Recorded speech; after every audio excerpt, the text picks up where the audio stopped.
ಎಲ್ರಿಗೂ ನಮಸ್ಕಾರ. ನನ್ನ ಹೆಸರು ಶ್ರೀಕಂಠ ಬಾಳಗಂಚಿ ಅಂತ.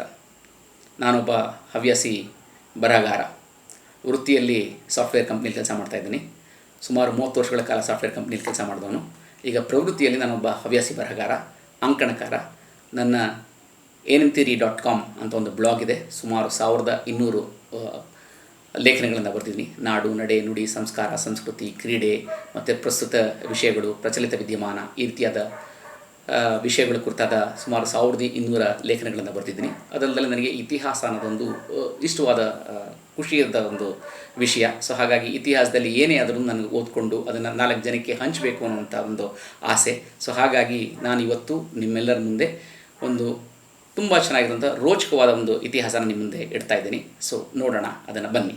ನಮ್ಮೆಲ್ಲರಿಗೂ ಗೊತ್ತಿರುವಂತೆ 2024 ಜನವರಿ 22 11 ಗಂಟೆಯಿಂದ 1 ಗಂಟೆ ನಡುವೆ ಸಲ್ಲುವ ಅಭಿಜಿನ್ ಲಗ್ನದಲ್ಲಿ ಅಯೋಧ್ಯೆಯಲ್ಲಿ ಸುಮಾರು 500 ವರ್ಷಗಳ ಹಿಂದೆ ಇದ್ದಂಥ ಒಂದು ದಾಸ್ಯದ ಸಂಕೇತವನ್ನು ಕಳೆದು ಇಡೀ ದೇಶ ಏತಕ್ಕೆ ಇಡೀ ಪ್ರಪಂಚವೇ ಹೆಮ್ಮೆ ಪಡುವಂಥ ಒಂದು ಮಹತ್ ಕಾರ್ಯ ಆಗ್ತಾ ಇದೆ. ಅದರಲ್ಲಿ ನಿಮ್ಮೆಲ್ಲರಿಗೂ ಗೊತ್ತಿರುವಂತೆ ರಾಮನ ಒಂದು ದೊಡ್ಡದಾದ ಭವ್ಯವಾದ ಮಂದಿರ ಅಲ್ಲಿ ಉದ್ಘಾಟನೆ ಆಗ್ತಾ ಇದೆ. ಇಂತಹ ದೊಡ್ಡವಾದ ಭವ್ಯವಾದ ಮಂದಿರ ಉದ್ಘಾಟನೆ ಆಗಬೇಕಿದ್ರೆ ಯಾಕಿಷ್ಟು ಗಲಾಟೆ? ಯಾತಕ್ಕಿಗೆ? ಭಾರತ ಅಂದರೆ ಎಲ್ಲರಿಗೂ ಗೊತ್ತು, ಹಿಂದೂಸ್ತಾನದಲ್ಲಿ ಹಿಂದೂಗಳು ಇಷ್ಟು ಕಷ್ಟಪಡಬೇಕಾಗಿತ್ತಾ ಅಂತ ಹೇಳಿದ್ರೆ ಹೌದು, ನಿಜ, ಕಷ್ಟಪಡಬೇಕಾಗಿತ್ತು. ಅದ್ರ ಹಿಂದೆ ಒಂದು ದೊಡ್ಡದಾದ ಒಂದು ಕಥೆ ಇದೆ. ಆ ಕಥೆ ಏನಂತ ಹೇಳಿದ್ರೆ ಕೇವಲ ಒಂದು 300-400 ಅಲ್ಲ, ಸುಮಾರು 3 ಲಕ್ಷಕ್ಕೂ ಅಧಿಕ ಜನರ ತ್ಯಾಗ ಮತ್ತು ಬಲಿದಾನಗಳಿದೆ. ಸೊ ಆ ರೀತಿಯಾದ ಕಥೆಗಳನ್ನು ಒಂದು ಮೆಲುಕು ಹಾಕೋಣ. ಒಂದು ಅದರ ಸಣ್ಣ ಝಲಕ್ ನಾನು ನಿಮ್ಮ ಮುಂದೆ ಇವಾಗ ಹೇಳೋಕ್ಕೆ ಇಷ್ಟಪಡ್ತೇನೆ.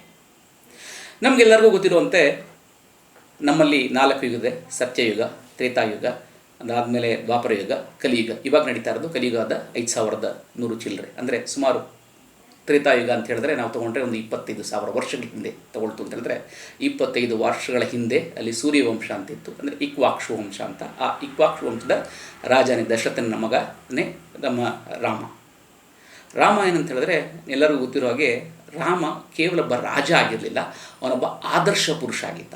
ಆದರ್ಶ ಪುರುಷ ಅಂತ ಹೇಳಿದ್ರೆ ಎಲ್ಲ ರಾಜರುಗಳು ಇರ್ತಾರೆ, ಆದರೆ ಈ ರಾಜಂದು ಏನಪ್ಪ ಅಂತ ಹೇಳಿದ್ರೆ ಅವನು ತಾನು ಯಾವ ರೀತಿ ಮಾಡ್ಬೋದು, ಅವನು ಯಾರ ಮೇಲೂ ಯುದ್ಧ ಮಾಡೋಕ್ಕೆ ಹೋಗಲಿಲ್ಲ, ಯಾರ ಮೇಲೂ ಅವನು ಕೋಪ ಮಾಡ್ಕೊಳ್ಳಿಲ್ಲ, ಯಾರನ್ನೂ ಜಗಳ ಮಾಡಲಿಲ್ಲ. ಆದರೂ ಸಹ ಅವತ್ತಂದರೆ 35 ವರ್ಷಗಳ, 30 ಅಂದರೆ ಸುಮಾರು 25,000 ವರ್ಷಗಳ ಕಾಲಾದರೂ ನಾವು ನೆನೆಸ್ಕೋತೀವಿ ಅಂತ ಹೇಳಿದ್ರೆ ಅದಕ್ಕೇನೋ ಇರಬೇಕಲ್ವಾ? ಹೇಗದಕ್ಕೊಂದು ಸಣ್ಣ ಉದಾಹರಣೆ ಕೊಡ್ತೀನಿ. ನೀವು ಯಾವ್ದಾದ್ರು ಒಂದು ದೇವಸ್ಥಾನಗಳಿಗೆ ಹೋಗಿ ಅಥವಾ ಯಾವುದೋ ಒಂದು ಊರುಗಳಿಗೆ ಹೋಗಿ, ದೇವಸ್ಥಾನಕ್ಕಿಂತ ಯಾವುದೋ ಒಂದು ಊರಿಗೆ ಹೋದಾಗ ನಿನ್ನ ಹೆಸರೇನಪ್ಪ ಅಂತ ಕೇಳಿ, ಅವ್ರು ನನ್ನ ಹೆಸರು ಗಂಗಾಸ್ವಾಮಿ ಅಂತ ಇರ್ತಾರೆ. ನಿಮ್ಮ ತಂದೆ ಹೆಸರೇನಪ್ಪ ಅಂತ ಹೇಳ್ತಾರೆ. ನನ್ನ ತಂದೆ ಹೆಸರು ಶಿವಸ್ವಾಮಿ. ಶಿವನ ತಂದೆ ಹೆಸರೇನಪ್ಪ? ಅವನ ಹೆಸರು ಬ್ರಹ್ಮಸ್ವಾಮಿ ಅಥವಾ ವಿಷ್ಣು ಸ್ವಾಮಿ ಅಂತ ಹೇಳ್ತಾರೆ. ಅವ್ರ ತಂದೆ ಏನು ಅಂತ ಹೇಳಿದ್ರೆ ಗೊತ್ತಿಲ್ಲ ಸ್ವಾಮಿ ಅಂತ ಹೇಳ್ತಾರೆ. ಅಂದರೆ ತನ್ನ ತಂದೆ, ತಾತ, ಮುತ್ತಾತ ಅಥವಾ 2 ಜನ್ಮ ಅಥವಾ 2 ಅಥವಾ 3ನೇ ಜನ್ರೇಷನ್ ಮಾತ್ರ ಗೊತ್ತಿರುವಂಥ ಕಾಲದಲ್ಲಿ ಸುಮಾರು 30 ಅಂದರೆ 25,000 ವರ್ಷಗಳ ಹಿಂದಿನಷ್ಟು ಇದ್ದಂತಹ ರಾಜನ ನಾವು ನೆನೆಸ್ಕೋತಾ ಇದ್ದೀವಿ. ಅವನ ಆರಾಧ್ಯ ಪುರುಷ ಅಂತ ಮಾತಾಡ್ತೀವಿ, ಆರಾಧ್ಯ ದೈವ ಅಂತ ಮಾತಾಡ್ತೀವಿ ಅಂತ ಹೇಳಿದ್ರೆ ಅವನೇನೋ ಸಾಧನೆ ಮಾಡಿರಬೇಕು. ಅವನು ಏನು ಸಾಧನೆ ಮಾಡಿದ್ದಾನೆ ಅಂದರೆ ನೋಡೋಣ ಬನ್ನಿ. ಮೊದಲನೇದಾಗಿ ನಮಗೆ ಗೊತ್ತು, ದಶರಥನ ಮಗ ರಾಮ, ಅವನಿಗೆ ಅಣ್ಣ ತಮ್ಮಂದರು 4 ಜನ ಇದ್ದರು. 4 ಜನ ಕೊನೆಗೆ ತಾಯಿ ದಶರಥ ಕೈಕೇಯಿಗೆ ಕೊಟ್ಟಿರೋಂಥ ಒಂದು ವರದನ್ನು ಪಡ್ಕೊಂಡು ತನ್ನ ಮಗನಿಗೆ ಭರತನಿಗೋಸ್ಕರ ರಾಜ್ಯ ಬರಬೇಕು ಅಂತ ಹೇಳಿ ರಾಮನಿಗೆ ರಾಜ್ಯ ಬರಬಾರ್ದು ಅಂತ ಹೇಳಿದಾಗ ಆತ 14 ವರ್ಷ ವನವಾಸ ಹೋಗಬೇಕು ಅಂತ ಹೇಳಿದಾಗ ಸಂತೋಷವಾಗಿ ಒಪ್ಕೊಂಡು ಹೋಗ್ತಾನೆ. ಅದಾದಮೇಲೆ ಅವನ ಅಣ್ಣ ತಮ್ಮಂದ್ರದ್ದೆಲ್ಲ ದೊಡ್ಡ ಕಥೆ ಇದೆ. ಆಮೇಲೆ ಸೀತೆನ ರಾವಣ ಕೊಂಡ್ಕೊಂಡು ಹೋಗಿರ್ತಾನೆ, ಇದೆಲ್ಲ ಇದೆ.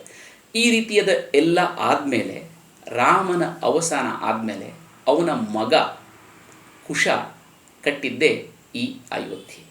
ಅಂದರೆ ಆ ದೇವಸ್ಥಾನ ಇದೆಯಲ್ಲ ಅಯೋಧ್ಯೆ ಅಂದರೆ ಕೋಸಲ ರಾಜ್ಯ ಅಂತ ಕರಿತೀವಿ. ಆ ಕೋಸಲ ರಾಜ್ಯ ಅಂತ ಹೇಳಿದ್ರೆ 15 ಯೋಜನೆಗಳಿಂದ 15 ಯೋಜನೆ ಎಷ್ಟು ದೊಡ್ಡದಾದ ಒಂದು ರಾಜ್ಯ ಆ ಅಯೋಧ್ಯ ಅಂತ ಹೆಸರಲ್ಲಿ ಎಷ್ಟು ಚೆನ್ನಾಗಿದೆ ಅಂತ ಹೇಳಿದ್ರೆ ಅಲ್ಲಿ ಎಲ್ಲಿ ಅಂದರೆ ಇಲ್ಲಂದರೆ ಅಂದರೆ ಯೋಧ್ಯ ಅಂದರೆ ಯುದ್ಧ ಅಂತ. ಯುದ್ಧನೇ ಇಲ್ಲದೆ ಇರುವಂಥ ಅತ್ಯಂತ ಪ್ರಶಾಂತವಾದ ಯಾವುದನ್ನ ಜಾಗ ಇದೆ ಅಂದರೆ ಅದು ಅಯೋಧ್ಯ ಅಂತಾರೆ. ಹಾಗಾಗಿ ಅದಕ್ಕೆ ಅಯೋಧ್ಯ ಅಂತ ಹೆಸರಿಟ್ಟಿರ್ತಾರೆ. ಅಂದರೆ ಆ ಅಯೋಧ್ಯೆಯಲ್ಲಿ ಲವ ಕುಶ ಏನೋ ಇರ್ತಾರಲ್ಲ ಆ ಥರ ಕುಶ ಕಟ್ಟಿರುವಂಥ ದೇವಸ್ಥಾನನೇ ಇವತ್ತು ನಾವು ನೋಡ್ತಾ ಇರೋದು. ಅದಾದಮೇಲೆ ಆ ದೇವಸ್ಥಾನ ಅದಾದಮೇಲೆ ಕೊನೆಗೆ ಇನ್ನು ಅವನ ಮಗ ಅಂದರೆ ಇಕ್ವಾಶ ವಂಶ ಅದಾದಮೇಲೆ ಬರುತ್ತೆ. ಅದಾದಮೇಲೆ ನಾವು ದ್ವಾಪರ ಯುಗದಲ್ಲಿ ನಮಗೆ ಪಾಂಡವರು ಮತ್ತು ಕೌರವರು ನಡುವೆ ಇರುತ್ತೆ. ಅದರಲ್ಲಿ ಬದ್ಧಾಲಕ ಅಂದರೆ ಬೃಹದ್ದಲ ಅಂತ ಇರ್ತಾನಪ್ಪ. ಆ ಬೃಹದ್ದಲ ಏನು ಮಾಡ್ತಾನೆ ಅಂದರೆ ಕೌರವರ ಪರವಾಗಿ ಹೋರಾಡ್ತಾನೆ. ಕೌರವರ ಪರವಾಗಿ ಹೋರಾಡಿದ್ಮೇಲೆ ಅವನು ಅಭಿಮನ್ಯುವಿನಿಂದ ಸಾಯ್ತಾನೆ. ಸೊ ಹಾಗಾಗಿ ಆ ಬೃಹದ್ದಲನೇ ಕಡೆಯ ಅಲ್ಲಿಯ ಇಕ್ವಾಕ್ಷ ವಂಶದ ರಾಜ. ಅದಾದಮೇಲೆ ಅಲ್ಲಿಂದ ಇಕ್ವಾಕ್ಷ ವಂಶ ಹೋಗ್ಬಿಡುತ್ತೆ. ಅಲ್ಲಿಂದ ಮುಂದೆ ಸುಮಾರು ಒಂದು 500 ವರ್ಷಗಳಾದಮೇಲೆ ರಾಜ ವಿಕ್ರಮಾದಿತ್ಯ ಅಂತ ಇರ್ತಾನೆ. ನಮಗೆಲ್ಲ ಗೊತ್ತು ವಿಕ್ರಮಾದಿತ್ಯ, ವಿಕ್ರಮ ಅವ್ರ ಬೇತಾಳ ಅಂತ ನಾವು ನೋಡಿದ್ವಿ, ತುಂಬ ಸೀರಿಯಲ್ಗಳು ನೋಡಿದ್ವಿ, ಚಿಕ್ಕ ಹುಡುಗರಲ್ಲಿ ಚಂದಮಾಮಲ್ಲಿ ಕಥೆಗಳು ನೋಡಿದ್ವಿ. ಅಂದರೆ ತನ್ನ ಬೆನ್ನ ಮೇಲೆ ಬೇತಾಳನ್ನು ಹಾಕ್ಕೊಂಡಿರ್ತಾನೆ. ಆ ಬೇತಾಳನ್ನು ಕಟ್ಕೊಂಡಿರುವಂಥ ವಿಕ್ರಮ ಬೇತಾಳ ಇದ್ದಾರಲ್ಲ, ಆ ವಿಕ್ರಮಾದಿತ್ಯ ಇದ್ದಾನಲ್ಲ, ಅವನೇನು ಮಾಡ್ತಾನೆ ಅಂದರೆ ಅಯೋಧ್ಯೆನ ಮರುನಿರ್ಮಾಣ ಮಾಡ್ತಾನೆ. ಮರುನಿರ್ಮಾಣ ಇವತ್ತೇನು ನಾವು ರಾಮಲಲ್ನಲ್ಲಿ ಇದೆ ಅಂತ ಹೇಳಿದ್ವಲ್ಲ, ಆ ದೇವಸ್ಥಾನ ಇದೆಯಲ್ಲ, ಅಲ್ಲಿ ಆ ದೇವಸ್ಥಾನದಲ್ಲಿ ಕಟ್ಟಿರ್ತಾನೆ. ಅಂದರೆ ರಾಮನೇ ಅಲ್ಲಿ ಇದ್ದಾನೆ ಅನ್ನೋದಕ್ಕೆ ಏಕೆಂದರೆ ಇವತ್ತು ನೋಡ್ತಾರೆ ಅಲ್ಲಿ ರಾಮ ಗರ್ಭಗುಡಿ ಇದೆ, ಅದರ ಪಕ್ಕದಲ್ಲಿ ಸೀತಾರಸೋ ಇದೆ, ಅದಾದಮೇಲೆ ಹನುಮಾನ್ ಇದೆ ಮಂದಿರ ಇದೆ. ಅಂದರೆ ಅಲ್ಲಿ ನೋಡಿದಾಗಲಿ ಇವತ್ತು ಒಂದು ಸೀತಾರಸೋ ಇದೆ, ಸೀತಾ ಅಡುಗೆ ಮಾಡೋಂಥ ಜಾಗ ಇದೆ, ಅಲ್ಲಿ ರಾಮ ಹುಟ್ಟಿದಂಥ ಜಾಗ ಇದೆ. ಸೊ ಹಾಗಾಗಿ ಅದನ್ನು ರಾಮ ಮಂದಿರ ಅಂತಿದೆ. ಆ ಜಾಗ ಅಲ್ಲದೆ ಸುಮಾರು 350 ದೇವಸ್ಥಾನಗಳನ್ನು ಕಟ್ಟಿಸ್ತಾನೆ. ಸೊ ಅಲ್ಲಿಗೆ ಒಂದು ಅಯೋಧ್ಯೆಗೆ ಒಂದು ದೊಡ್ಡದಾದ ಹೆಸರುಗಳು ಬರುತ್ತೆ. ಅದರಿಂದ ಮುಂದೆ ಏನಂದರೆ ಸುಮಾರು ಒಂದು 500 ವರ್ಷಗಳ ಕಾಲ ತುಂಬ ಅದ್ಭುತವಾಗಿ ಅಯೋಧ್ಯೆ ಇರುತ್ತೆ. ಅದಾದಮೇಲೆ ಕೊನೆಗೆ 500 ವರ್ಷ ಆದಮೇಲೆ ಇನ್ನೊಬ್ಬ ಬರೋನು ಅಂತ ಹೇಳಿದ್ರೆ ಸಮುದ್ರಗುಪ್ತ ಅಂತ ಬರ್ತಾನೆ. ಸಮುದ್ರಗುಪ್ತ ಅಂತ ಹೇಳಿದ್ರೆ ಗುಪ್ತರ ರಾಜ. ಅವನು ಏನಪ್ಪ ಗುಪ್ತರ ರಾಜ ಹೇಗಪ್ಪ ಅಂತ ಹೇಳಿದ್ರೆ ಅವನು ಆ ಸೇತು ಹಿಮಾಚಲ ಅಂತ ಹೇಳ್ತೀವಲ್ಲ, ಅಂದರೆ ಹಿಮಾಚಲದಿಂದ ಕನ್ಯಾಕುಮಾರಿ ಹೇಳೋದು ಅಟ್ಟಕ್ಕಿಂದ ಕಟ್ಟೋರ್ಗು ಆ ಕಡೆ ಈ ಕಡೆ ಪೂರ್ತಿಯಾದ ಇಡೀ ರಾಜ್ಯವನ್ನೇ ಆಳದಂಥವನು. ಸುಮಾರು ಅವನು 100 ಯುದ್ಧಗಳನ್ನು ಮಾಡಿದ್ದಂತೆ. ಅವನು 100 ಯುದ್ಧಗಳು ಮಾಡಿದ್ದಕ್ಕೋಸ್ಕರ ಪ್ರತಿಯೊಂದು ಯುದ್ಧದವನ ಗಾಯದ ಕಲೆಗಳಿತ್ತಂತೆ. ಅವನು ನಮಗೆಲ್ಲ ಗೊತ್ತಿದೆ ಅಶ್ವಮೇಧ ಯಾಗ ಮಾಡಿದ್ದು, ರಾಮ ಮಾಡಿದ್ದ ಅಶ್ವಮೇಧ ಯಾಗ ಗೊತ್ತಿದೆ. ಅದು ಬಿಟ್ಟರೆ ನೆಕ್ಸ್ಟ್ ಕೊನೆಯಲ್ಲಿ ಅಂತಿಮವಾಗಿ ಅಶ್ವಮೇಧ ಯಾಗ ಯಾರಾದರೂ ಮಾಡಿದ್ದಾರೆ ಅಂತ ಇತಿಹಾಸದಲ್ಲಿ ನೋಡ್ತು, ಚರಿತ್ರೆಯಲ್ಲಿ ನೋಡ್ತು ಅಂತ ಹೇಳಿದ್ರೆ ಅದು ಸಮುದ್ರಗುಪ್ತ ಇರ್ತಾನೆ. ಸಮುದ್ರಗುಪ್ತ ಆದಮೇಲೆ ಅವನು ಸಹ ಅಲ್ಲಿರೋಂಥ ಏನು ರಾಮ ಮಂದಿರ ಇದೆಯಲ್ಲ ಅದನ್ನು ತುಂಬ ಚೆನ್ನಾಗಿ ಕಟ್ತಾನೆ. ಸೊ ಅದಾದಮೇಲೆ ಸಮುದ್ರಗುಪ್ತ ಕಟ್ಟಿದ್ಮೇಲೆ ಸುಮಾರು ವರ್ಷಗಳು ನಡೆದಮೇಲೆ ನಮಗೆಲ್ಲರೂ ಒಂದು ಹೇಳ್ತಿರ್ತಾರೆ, ಅಂದರೆ ನಮ್ಮ ಭಾರತೀಯರು ಅವ್ರಿಗೇನು ಕ್ಷಾತ್ರ ಇಲ್ಲ, ಅವ್ರಿಗೇನು ಗೊತ್ತಿಲ್ಲ, ಅವರು ಬಿಟ್ಬಿಡ್ತಾರೆ ಅಂತ ಹೇಳ್ತಾರೆ. ಅದು ಖಂಡಿತವಾಗ್ಲೂ ಅದು ತಪ್ಪಾದ ಅಭಿಪ್ರಾಯ. ಯಾಕೆ ಅಂತ ಹೇಳಿದ್ರೆ ನಮಗೆಲ್ಲರೂ ಗೊತ್ತಿರ್ಬೋದು, ಸುಮಾರು 1000 ವರ್ಷಗಳ ಕಾಲ ನಮಗೆ ಮುಸಲ್ಮಾನರನ್ನು ಆಳ್ವಿಕೆ ಮಾಡಿದ್ರು ಅಂತ ಹೇಳಿದ್ರೆ, ಆದರೆ ಅವರು ಆಳ್ವಿಕೆ ಮಾಡಿದ್ರು 1000 ವರ್ಷ ಹಾಕಿ ಸುಮ್ಮನೆ ಬಿಟ್ಕೊಡ್ಲಿಲ್ಲ. 7ನೇ ಶತಮಾನದಿಂದ ಅವರು ನಮ್ಮ ಮೇಲೆ ದಾಳಿ ಮಾಡೋಕ್ಕೆ ಶುರು ಮಾಡಿದ್ರು. 7ನೇ ಶತಮಾನದಲ್ಲಿ ದಾಳಿ ಮಾಡ್ತಾ ಇದ್ರು. ನಾವು ಅದನ್ನು ಹಿಮ್ಮೆಟ್ಟಿಸ್ತಾ ಬಂದ್ವಿ. ಅದು 10ನೇ ಶತಮಾನದಲ್ಲಿ ಸ್ವಲ್ಪ ಒಳಗೆ ಬಂದರು. ಆಗ ಏನು ಮಾಡಿದ್ರೆ ಗಜ್ನಿ ಮೊಹಮ್ಮದ್ ಬಂದ. ಗಜ್ನಿ ಮೊಹಮ್ಮದ್ ಅವತ್ತೆಲ್ಲ ಬಂದವರು ಅಂತ ಹೇಳಿದ್ರೆ ಅರಬ್ ಕಡೆಯಿಂದ ಬಂದ ಮೊಘಲರಿಗೆ ಅವರಿಗೆ ನಮ್ಮಲ್ಲಿ ಇಲ್ಲಿ ಬಂದು ಭಾರತದಲ್ಲಿ ಅವರು ತಮ್ಮ ಪ್ರಾಬಲ್ಯ ಸ್ಥಾಪಿಸಬೇಕು ಅಂತ ಏನಿರಲಿಲ್ಲ. ನಮ್ಮ ದೇವಸ್ಥಾನಗಳಲ್ಲಿರುವಂಥ ದೇವಸ್ಥಾನದ ಗರ್ಭಗುಡಿ ಇರುತ್ತೆ, ಗರ್ಭಗುಡಿಯೊಳಗೆ ಏನು ದೇವರ ಕೆಳಗಡೆ ಇರುವಂಥ ಮುತ್ತು ಇರುತ್ತೆ, ಪಚ್ಚ ಹಾವಡೆಗಳಿಂದ ಇರುತ್ತೆ, ಅದನ್ನು ಲೂಟಿ ಮಾಡ್ಕೊಂಡು ಹೋಗಬೇಕು ಅಂತಿತ್ತು. ಸೊ ಹಾಗಾಗಿ ಪ್ರತಿಯೊಂದು ಬಂದವರು ದೇವಸ್ಥಾನಗಳನ್ನು ಮಾಡೋರು. ಇದೇ ಥರ ಗಜ್ನಿ ಮೊಹಮ್ಮದ್ ಸುಮಾರು 21 ಸತಿ ಬಂದು ಮಾಡಿದಂತೆ. ಪ್ರತಿ ಸತಿ ಬಂದು ಹೋದಾಗ್ಲೂ ನಮ್ಮವ್ರು ಏನು ಮಾಡ್ತಾರೆ, ಅವ್ರು ಹೊಡ್ಕೊಂಡದ ಅಂದ್ಬಿಟ್ಟು ಅದನ್ನು ಹಾಗೆ ಬಿಡ್ತಾಯಿಲ್ಲ, ಪಾಳು ಬಿಡ್ತಾಯಿಲ್ಲ ದೇವಸ್ಥಾನನ. ಪ್ರತಿ ಸತಿ ಹೀಗೆ ಮಾಡ್ದ. ಈ ರೀತಿ ಮಾಡ್ತಾ ಇರಬೇಕಿದ್ರೆ ನಮ್ಮ ಸೋಮನಾಥ ದೇವಸ್ಥಾನ 21 ಸಾರಿ ಹಾಳು ಮಾಡ್ದ ಅಂತ ಗೊತ್ತಿದೆ. ಆ ರೀತಿ ಮಾಡಬೇಕಿದ್ರೆ ಅಯೋಧ್ಯೆಗೂ ಬಂದಿದ್ದ, ಅಯೋಧ್ಯೆಯಲ್ಲೂ ಬಂದು ಆತ ಇಲ್ಲಿ ದೇವಸ್ಥಾನಗಳನ್ನ ಹಾಳು ಮಾಡಿ ಇಲ್ಲೂ ಲೂಟಿ ಮಾಡ್ಕೊಂಡು ಹೋಗಿದ್ದ. ಇದು ಆದಮೇಲೆ 1325ರಲ್ಲಿ ಮೊಹಮ್ಮದ್ ಬಿನ್ ತುಗ್ಲಕ್ ಬರಾಬರಿ 2 ಸತಿ ನಮ್ಮ ಮೇಲೆ ಅಂದರೆ ಅಯೋಧ್ಯೆ ಮೇಲೆ ದಾಳಿ ಮಾಡ್ತಾನೆ. ಅದಾದಮೇಲೆ 1350 1388ನೇ ಇಸ್ವಿಲಿ ಶಾ ತುಗ್ಲಕ್ ಅಂತ ಬರ್ತಾನೆ. ಆತನು ಸಹ ಅಲ್ಲಿ ಸೋತು ಹೋಗ್ತಾನೆ. ಕೊನೆಗೆ 1393 1413ರಲ್ಲಿ ಈ ನಡುವೆ ನಸರುದ್ದೀನ್ ತುಗ್ಲಕ್ ಅಂತ ಬರ್ತಾನೆ. ಅವನು ಸಹ 2 ಬಾರಿ ಬಂದು ಸೋತು ಹೋಗ್ತಾನೆ. ಹೀಗೆ ತುಗ್ಲಕ್ ಅವರ 3 ಜನ ಬರ್ತಾರೆ. 3 ಜನ ಬಂದು ಏನು ಮಾಡೋದಕ್ಕಾಗೋದಿಲ್ಲ. ಕೊನೆಗೆ 1489ನೇ ಇಸ್ವಿಯಿಂದ 1517 ನಡುವೆ ಸಿಕಂದರ್ ಲೋಧಿ ಅವನು ದಾಳೆತ್ತಿ ಬರ್ತಾನೆ. ಅವನ ಫಿರೋಜ್ ಶಾ ಖಾನ್ ಅಂತ ಅವನ ಸೈನ್ಯಾಧಿಕಾರಿ ಇರ್ತಾನೆ, ಫಿರೋಜ್ ಖಾನ್ ಅಂತ ಇರ್ತಾನೆ. ಅವನು ಸಹ 10 ಬಾರಿ ಅಯೋಧ್ಯೆ ಮೇಲೆ ಬಂದ್ರೂ ಪ್ರತಿ ಸತಿ ಬಂದಾಗಲೂ ಅವನ್ನ ಹೊಡೆದು ಕಳಿಸ್ತಾ ಇರ್ತಾರೆ. ಸೊ ಇಷ್ಟೆಲ್ಲ ಮಾಡಿದ್ಮೇಲೆ ಕೊನೆಗೆ 1527ನೇ ಇಸ್ವಿಲಿ ಈಗಿನ ಉಜ್ಬೇಕಿಸ್ತಾನ್ ಅಂತೇನಿದೆ, ಆ ಉಜ್ಬೇಕಿಸ್ತಾನ್ ಕಡೆಯಿಂದ ಬಾಬರ್ ಅಂತ ಒಬ್ಬ ದಾಳಿ ಮಾಡೋಕ್ಕೆ ಬರ್ತಾನೆ. ಆ ರೀತಿ ಬಾಬರ್ ಬಂದವನು ಅವನೇನು ಮಾಡ್ತಾನೆ ಅಂದರೆ 1527ನೇ ಇಸ್ವಿಲಿ ಮೊಟ್ಟ ಮೊದಲನೇದಾಗಿ ಅಯೋಧ್ಯೆಗೆ ಬಂದು ಅಯೋಧ್ಯೆನ ಹಾಳು ಮಾಡ್ತಾನೆ. ಏನು ದೇವಸ್ಥಾನ ಇದೆಯಲ್ಲ ನಾವು ಗೊತ್ತಿದೆಯಲ್ಲ, ಆ ದೇವಸ್ಥಾನ ಹಾಳು ಮಾಡ್ತಾನೆ. ಆ ದೇವಸ್ಥಾನ ಹಾಳು ಮಾಡಬೇಕಿದ್ರೆ ಅವ್ರಿಗೆ ಏನಂತ ಹೇಳಿದ್ರೆ, ಅವರಿಗೆ ದೇವಸ್ಥಾನ ಹಾಳು ಮಾಡಬೇಕು ಅಂತಿರೋದಿಲ್ಲ. ಆದರೆ ಅವ್ರಿಗೆ ಇವಾಗಲೂ ಅಂದರೆ ಒಬ್ಬರು ರಾಜ ಇರ್ತಾರೆ, ಅಂದರೆ ರಾಜನ ಕೆಳಗಡೆ ಇರ್ತಾರೆ. ಅವ್ರಿಗೇನೋ ತಮ್ಮ ಗುರುಗಳಿಗೆ ಏನೋ ಹೇಳಬೇಕು, ತನ್ನ ತನ್ನ ರಾಜನಿಗೆ ಏನೋ ಒಂದು ಕಾಣಿಕೆ ಕೊಡಬೇಕು ಅಥವಾ ರಾಜನ್ನ ಓಲೈಸ್ಕೋಬೇಕು ಅನ್ನೋದಕ್ಕೋಸ್ಕರ ಅವನ ಸೈನ್ಯಾಧಿಕಾರಿ ಒಬ್ಬ ಇರ್ತಾನೆ, ಮೀರ್ಬಾಕ್ ಅಂತ ಇರ್ತಾನೆ. ಅವನು ತನ್ನ ಅತಿ ಉತ್ಸಾಹದಿಂದ ರಾಜನಿಗೆ ಏನೋ ತೋರಿಸ್ಕೋಬೇಕು ಅನ್ನೋದಕ್ಕೋಸ್ಕರ ಏನು ಮಾಡ್ತಾನೆ ಅಂದರೆ ಇಡೀ ಅಯೋಧ್ಯೆಯಲ್ಲಿ ರಾಮ ಮಂದಿರ ಇರುತ್ತಲ್ಲ ಅದನ್ನು ನೆಲಸಮ ಮಾಡ್ತಾನೆ. ನೆಲಸಮ ಮಾಡಿದ್ಮೇಲೆ ಅದರ ಮೇಲೊಂದು ಮಸೀದಿ ಕಟ್ತಾನೆ. ಆ ಮಸೀದಿನ ಅದಕ್ಕೇ ಬಾಬ್ರಿ ಮಸೀದಿ ಅಂತ ಹೇಳ್ತಾರೆ. ಸೊ ಹೀಗೆ 1527ನೇ ಇಸವಿವರೆಗೂ ರಾಮನಿಗೆ ಅಯೋಧ್ಯೆ ಬಂದು ಹಿಂದೂಗಳ ಶ್ರದ್ಧಾ ಕೇಂದ್ರ ಆಗಿರುತ್ತೆ. 1527ನೇ ಇಸವಿಯಿಂದ ಅಂದರೆ ಸರಿಯಾಗಿ ಹೇಳಬೇಕಂದ್ರೆ 1527 ಇಸ್ವಿಲಿ ಬಾಬರ್ ಬರ್ತಾನೆ. 1528ರಲ್ಲಿ ಅಲ್ಲಿ ಒಂದು ಮಸೀದಿ ಆಗುತ್ತೆ. ಆ ಮಸೀದಿ ಆದಮೇಲೆ ಅಲ್ಲಿಗೆ ಅಧಿಕೃತವಾಗಿ ಮುಸಲ್ಮಾನರಿಗೂ ಮತ್ತು ಅಯೋಧ್ಯೆಗೂ ಒಂದು ಸಂಬಂಧ ಕಲ್ಪನೆ. ಹಾಗನ್ಬಿಟ್ಟು ಅಲ್ಲಿ ನಿತ್ಯವಾಗಿ ನಡೀತಾ ಇತ್ತಾ, ಅಲ್ಲಿ ಅಯೋಧ್ಯೆ ಸಮಾಧಿ ಕಡೆ ನಿತ್ಯವಾಗಿ ನಡೀತಾ ಇತ್ತಾ ಅಂದರೆ ಖಂಡಿತವಾಗ್ಲೂ ಇಲ್ಲ. ಪ್ರತಿ ಸತಿನೂ ಅಲ್ಲಿ ಆದಮೇಲೆ ಅಲ್ಲಿ ಯುದ್ಧ ನಡೀತಾನೆ ಇರುತ್ತೆ. 10 ಅಲ್ಲ 12 ಬಾರಿ ಯುದ್ಧ ನಡೆಯುತ್ತೆ.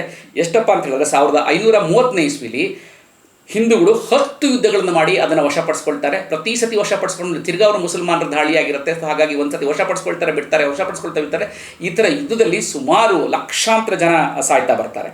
1586ರಲ್ಲಿ ಅಕ್ಬರ್ ಸಹ 20 ಬಾರಿ ದಾಳಿ ಮಾಡ್ತಾನೆ. 20 ಸತಿ ದಾಳಿ ಮಾಡಿದ್ರು, ಪ್ರತಿ ಸತಿ ದಾಳಿ ಮಾಡಿದಾಗಲೂ ಅವನ್ನ ವಾಪಸ್ ಕಳಿಸ್ತಾರೆ. ತೋದರಮಲ್ ಅಂತ ಇರ್ತಾನೆ, ತೋದರಮಲ್ ಅವನು ಹೇಳ್ತಾನೆ ಅಕ್ಬರ್ಗೆ ಅಯೋಧ್ಯೆ ಬಿಟ್ಕೊಡು ಅಂತ ಕೇಳಿದ್ರು ಅಯೋಧ್ಯೆ ಬಿಟ್ಕೊಡೋದಿಲ್ಲ. ಅದಾದಮೇಲೆ 1640ರಲ್ಲಿ ಔರಂಗಜೇಬ ಅವನು ಸಹ ಅಯೋಧ್ಯೆನ ನೆಲಸಮ ಮಾಡಲು ಕಳಿಸ್ಕೊಡ್ತಾನೆ. ಪ್ರತಿ ಸತಿ ಅಯೋಧ್ಯೆ ನೆಲಸಮ ಮಾಡಿದಾಗಲೂ ಎಲ್ಲೆಲ್ಲಿ ಇರ್ತಾರಲ್ಲ ಹಿಂದೂಗಳೆಲ್ಲ ಒಟ್ಟಿಗೆ ಸೇರಿಕೊಳ್ತಾರೆ, ಅವ್ರನ್ನ ಓಡಿಸ್ ಕಳಿಸ್ತಾರೆ.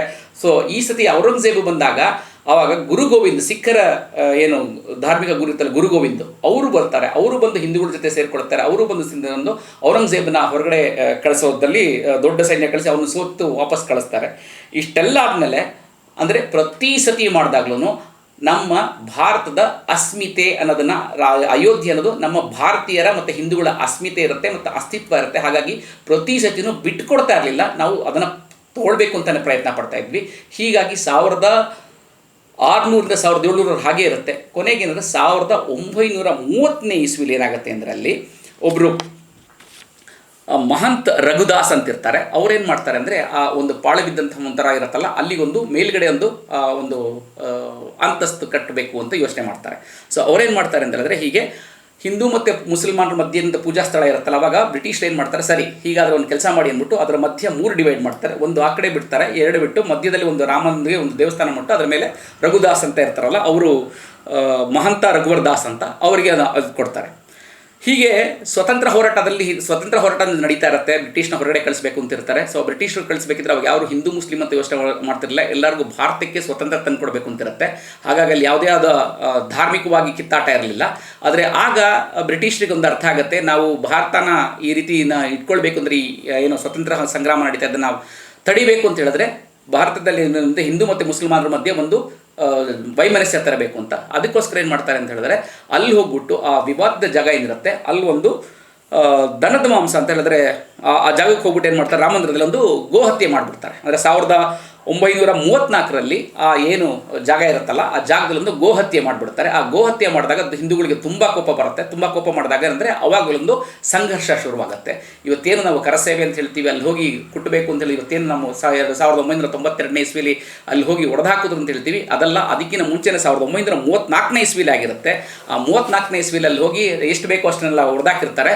ಆಗ ಅಲ್ಲಿದ್ದಂಥ ಕಲೆಕ್ಟರ್ ಏನು ಮಾಡ್ತಾನೆ ಅಂದರೆ ಒಂದು ಇಡೀ ಅಯೋಧ್ಯೆನ ತನ್ನ ಕಂಟ್ರೋಲಿಗೆ ತಗೊಳ್ದಲ್ಲಿ ಏನು ಮಾಡ್ತಾನೆ ಅಂದರೆ ಅವನು ಎಲ್ಲ ಹಿಂದೂಗಳ ಮೇಲೆ ಒಂದು ಪುಂಡಗಂಧಾಯ ಅಂತ ಹಾಕ್ತಾನೆ. ಆ ಪುಂಡಗಂಧಾಯ ಎಷ್ಟಪ್ಪ ಅಂತ ಹೇಳಿದ್ರೆ ಅವರು ಆ ಪುಂಡಗಂಧಾಯ ಕೊಡೋದಕ್ಕೆ ಎಷ್ಟೊಂದು ಮನೆಗಳು ತಮ್ಮ ಮನೆ ಮಠಗಳನ್ನೆಲ್ಲ ಮಾರಿ ಅವರ ಪುಂಡಗಂಧಾಯ ಕೊಡಬೇಕಾಗತ್ತೆ.